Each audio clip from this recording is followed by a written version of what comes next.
perfect person, our visionary leader, our chief minister, మన రాష్ట్ర ముఖ్యమంత్రి వర్యులు గౌరవనీయులు శ్రీ నారా చంద్రబాబు నాయుడు గారిని వారి సందేశం ఇవ్వవలసిందిగా సవినయంగా ఆహ్వానిస్తున్నాం.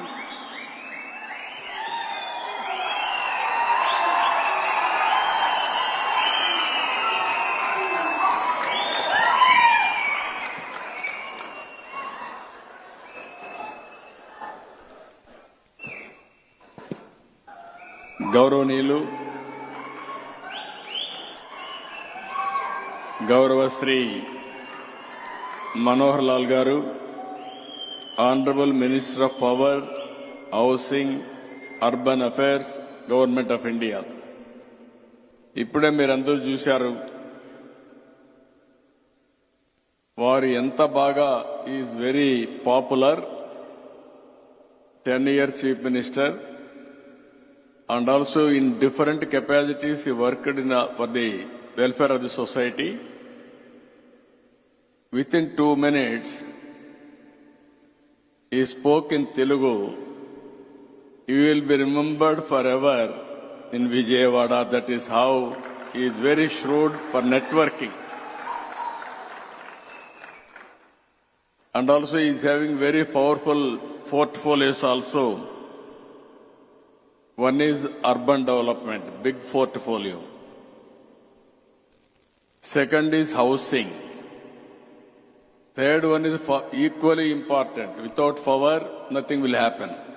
Even power department. All three major portfolios are with him. That is the confidence he is having from Prime Minister. Narendra Modi ji likes him. That is where he trusted him. He has given excellent portfolios.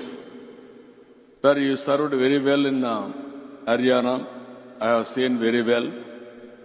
Even minister, union minister, you are going to do extremely well, which are all crucial departments for 2047 Vikasit Bharat.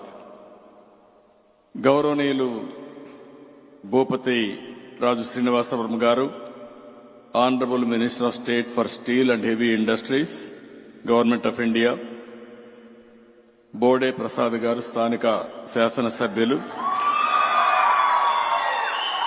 సహచర మంత్రివర్గ సభ్యులు గొట్టిపాటి రవికుమార్ గారు, కొలుసు పార్సార్థి గారు, కొల్లూరు రవీంద్ర గారు, నారాయణ గారు, అదేవిధంగా యార్లగడ్డ వెంకట్రావు గారు, whip గారు, అనురాధ చీఫ్ విప్ గారు, కొనకళ్ళ నారాయణ గారు, ఆర్టీసీ చైర్మన్, కాగితం కృష్ణప్రసాద్ గారు, గౌరవ శాసనసభ్యులు, వర్ల కుమార్ రాజా గారు ఎమ్మెల్యే, వెనుగండ్ల రాము గారు, గౌరవ శాసనసభ్యులు, వీరే కాకుండా విజయానంద్ గారు, special chief secretary, Ajay Jain గారు, special chief secretary, and Vishal Kapoor గారు, సిఇఓ ఈఈఎస్ఎల్. ఈరోజు మిమ్మల్ని చూస్తే చాలా సంతోషంగా ఉంది. ఒక నమ్మకం కూడా వచ్చింది. ఒక పిలిపిస్తే అందులో కూడా ఆన్లైన్లో రిజిస్ట్రేషన్ చేసుకోమంటే చాలా తక్కువ సమయంలో 1 లక్ష ఉద్యోగాన్ని ప్రమోట్ చేయాలనుకుంటే వారంలో 12,000 మంది రిజిస్ట్రేషన్ చేసేసుకున్నారు మీరు. దాన్ని బట్టి చూస్తే నాకు అనిపిస్తుంది, ఏదైతే నేను టెక్నాలజీ గురించి మాట్లాడుతున్నానో మీరు ఇంటి దగ్గర కూర్చొని డబ్బులు సంపాదించుకునే పరిస్థితికి వస్తున్నారు. ఇది శుభ పరిణామం అని చెప్పి మరొక్కసారి రిజిస్టర్ అయిన అందరినీ, ఉద్యోగీర్స్ అందరినీ మనస్ఫూర్తిగా అభినందిస్తున్నా. మా అంగన్వాడీ టీచర్స్ అందరూ వచ్చారు. వాళ్ళు పాపం పిల్లల్ని ఆడించాలంటే కష్టమైతే ఇంకొక పక్క వంట చేయడం చాలా కష్టంగా ఉండేది. ఆ గ్యాస్ ఇచ్చినప్పుడైతే చాలా టైం తీసుకునేది.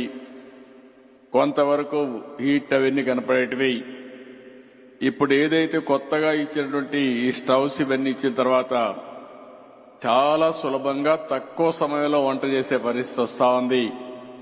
అలాంటి అంగన్వాడీ టీచర్స్ కి అందరికీ ఈ సమావేశంలో వచ్చిన మిమ్మల్ని వెల్కమ్ చేస్తున్నాను. ఇంకో పక్కన స్టూడెంట్స్ కూడా వచ్చారు. వారందరికీ మనస్ఫూర్తిగా అభినందనలు. ఈ కార్యక్రమానికి కూడా వెల్కమ్. ఎందుకంటే రాబోయే రోజుల్లో మీ మీదనే ఆధారపడుతుంది ఏ అభివృద్ధి అయినా. నేను ఏ కార్యక్రమం చూసినా ఉదయం అయితే ఒక మెగా ఈవెంట్ కరెక్ట్ చేశాం.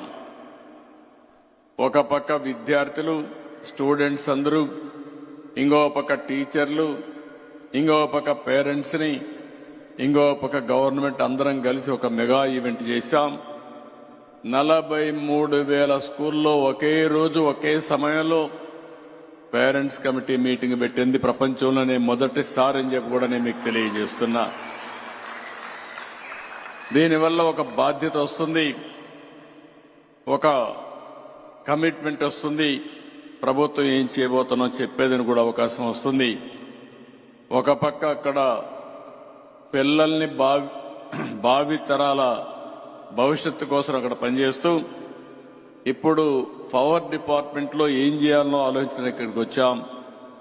ఈ సమయంలో ఈ కార్యక్రమానికి వచ్చినటువంటి పత్రికా విలేకరులు కూడా నమస్కారాలు. మామూలుగా ఇంతవరకు మనం చూస్తే ఇప్పుడు అందరం కరెంట్ ఉంది కాబట్టి వెలుగుల్లో ఉన్నాం. ఒక్క నిమిషం కరెంట్ పోతే మళ్లీ చీకటి వస్తుంది. ఏ రాష్ట్రంలోనైనా సరే తలసరి విద్యుత్ వినియోగం ఎలా ఉంది అనేది ఒకసారి చూసుకుంటే అది ఆ రాష్ట్ర ప్రగతికి చిహ్నం. ఎంత కరెంట్ ఎక్కువ వాడుతున్నామంటే అంత ఎక్కువ తలసరి ఆదాయం కూడా వచ్చే పరిస్థితి వస్తుంది. ఇది ఇండికేషన్. అందుకే ఇంధన రంగానికి చాలా ప్రాముఖ్యత ఉంది. మనకు దైనందిక కార్యక్రమాలు దేనికైనా సరే పవర్ లేకపోతే ఏది జరగదు. ఒక లైటింగ్ కావచ్చు, ఒక ఇంటికి కావలసిన పరికరాల ఫ్యాన్ గాని, ఏసీ గాని, ఇంకొక పక్క ఒక వ్యవసాయానికి గాని, ఇంకా రాను రాను మీరు చూస్తే పరిశ్రమలు గాని, కమర్షియల్ గాని, ఇంకా మళ్లీ రాబోయే రోజుల్లో మీరు చూస్తే ఎలక్ట్రికల్ వెహికల్స్ కూడా వచ్చేస్తున్నాయి. ఇవన్నీ చూసినప్పుడు పవర్ అనేది చాలా డామినెంట్ రోల్ ప్లే చేస్తుంది. ఇవన్నీ చూసిన తర్వాత నాకు ఒకసారి మీరందరూ గుర్తుపెట్టుకోవాలి, దూరదృష్టితో కొన్ని ఆలోచన చేసినప్పుడు కొన్ని ఇబ్బందులు కూడా వస్తూ ఉంటాయి. నేను కూడా ఆ ఇబ్బందిని ఒకసారి ఫేస్ చేశాను. 98లో పవర్ సెక్టర్ రిఫార్మ్స్ తీసుకొచ్చాను. దేశంలో ఎవరో అప్పుడు సాహసం చేయలేదు. ఫస్ట్ టైం నేను పవర్ సెక్టర్ రిఫార్మ్ తీసుకున్నప్పుడు చూస్తే అసెంబ్లీలో చాలా రోజులు పంటలు ఎండిపోతున్నాయని రైతులు ఆందోళన చేసేవాళ్ళు. పరిశ్రమలు నడపలేకపోతున్నామని ఎక్కడికక్కడ పరిశ్రమలు మూసేసేవాళ్లు. ఇంకో పక్క ఇండ్లకు కూడా కరెంటు రాకుండా లో వోల్టేజ్ వస్తుందని బల్బులు గాలిపోతున్నాయని బాధపడేవాళ్లు. అవన్నీ ఆలోచించిన తర్వాత ఒక రిఫార్మ్స్ తీసుకొచ్చాం. ఆ రిఫార్మ్స్ తీసుకొచ్చాం కాబట్టి దేశంలోని మొట్టమొదటిసారి పవర్ సెక్టర్ రిఫార్మ్స్ తీసుకొచ్చిన పార్టీ తెలుగుదేశం పార్టీ అని చెప్పి కూడా నేను మీకు తెలియజేస్తున్నా.